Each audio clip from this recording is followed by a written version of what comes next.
The quickest way for the university to get that global infusion and that fresh perspective by hiring right at the very top. Well, one thing you got to remember, most of the education after the undergrad happened here in the United States. So they are homegrown. You know, they may be born somewhere else. They're hybrid. I think they have spent enough of their lives living somewhere else where they experienced a different kind of educational upbringing. Yeah. So their mindset, their value structure, and their emphasis on certain things is different than what your upbringing and your education gives you here. So you still have a hybrid person who's able to navigate both worlds, do it very well. The next thing that is you're going to see is a woman in those positions. Oh, it's coming. You know why? Because, folks, according to the statement issued by the White House, Obama administration on the state of women, they're saying 57% of the women comparing to 43% of the men go to college. So you know there's going to be more women graduates, and you know they're going to have the high position. So it's coming. But women at present are cheaper. They only charge you 75% of a man's salary. That's according to the White House, you know. Number three thing that I thought was interesting is that women now are marrying later in life than before. For instance, in 1970, the women were marrying at the age of 20.8. And in 2010, that age moved to 26.1. And men in 1970 were 23.2, and now they're at 28.2. But you and I know that there are more women, holding on to the childbirth till they're 30-some. Women are having children later. In 1970, 4%, and in 2007, 22% in their 30s. That's what they're saying. We're taking over the world slowly, even though we're only at 75%. One of the other advantage women have is men are more likely to be unemployed than women.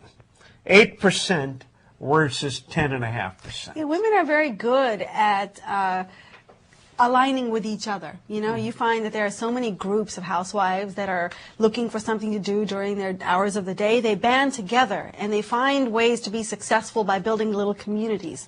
Yeah. Women are very good at that. So I'm not actually very surprised by that statistic, but it's good to know. We have to work on that 75%, but I think, we're going to get there. I came across a great article in the New York Times describing what is best described as the rise of the ethnoburbs. Folks, you've heard of suburbs, right? Suburbs to cities. This is ethnoburbs. These are entire suburban areas of a city that are dominated by one kind of population, be it Asians, Indians, Latinos. We know what we're talking about, folks. We know parts of our cities are entirely one demographic. And we kind of enjoy that sometimes because we like to go to Chinatown and Japantown, and we know the Irish part of town in Boston.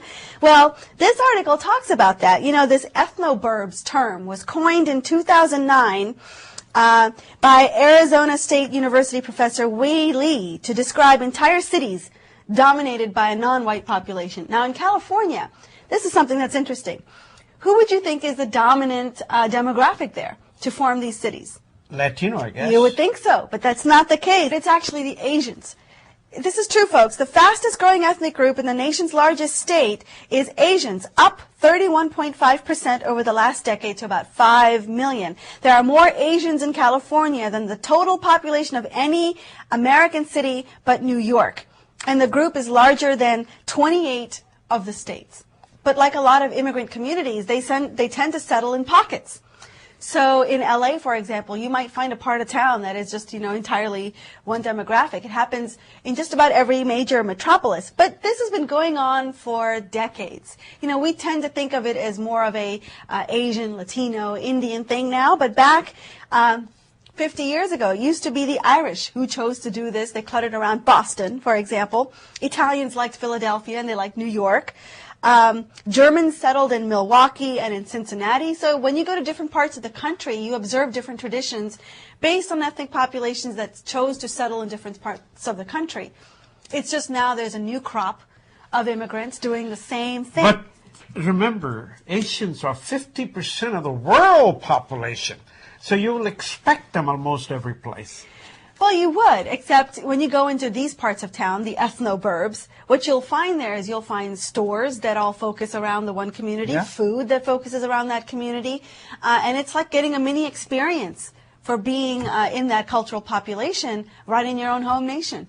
Now, some people are not very comfortable with this, but, you know, these are communities that are just like any other community. They're suburban in look, but urban in political, culinary, and educational values, attracting immigrants with advanced degrees and ready business skills. So like-minded people from a like-minded background tend to congregate, and this is just proving itself again right here in our suburbs. So there will be Asian ghettos in certain places. I think Latin there might already be. in other places. So there might already be. One of the most tragic community these days are the ones that their homes are foreclosed. They're losing it sometimes. They're walking away from the home sometimes. It's because they're underwater is what it's called, but basically the value of their home has gone down below their mortgage. So, you know, banks and the others and the Obama administration have been trying almost everything. They say, okay, instead of 30 years, we'll make your loan 40 years so that your rate is down. We'll forgive all the past interest that you haven't paid. We will lower the interest rate. All of these things they have done, but the one thing that they have not done is to say, I forgive 25% of your principal. Let's get down to where you owe me below what the market rate of that house is. If they were to do that, there are a lot of people that will not leave. You know, they'll struggle harder to pay for it as long as that little equity is there. This time, Obama administration is saying, well, let's give it a try. So they have funded it with a few $1 billion.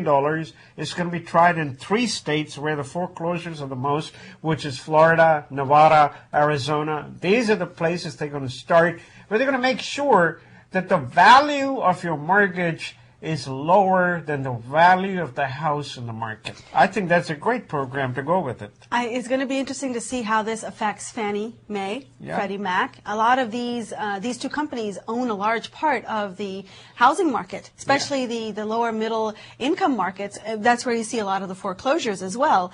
So I wonder if this plan is part of the overall plan to reconstruct those 2 agencies to get them back operating effectively. You know, just like any other government program, this again is a pilot program.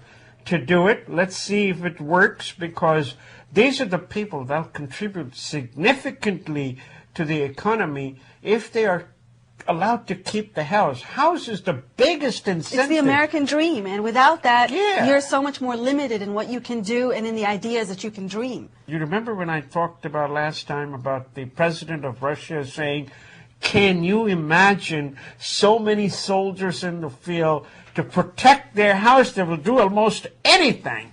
And that's the type of country you want. So housing still the biggest problem for the Americans at present, but slowly and slowly in the next 10 years, you would not even hear such a thing even happen. Folks, India intends to become the world's next education university superpower. It wants to grow its population of students currently from 12% to 30% by 2025.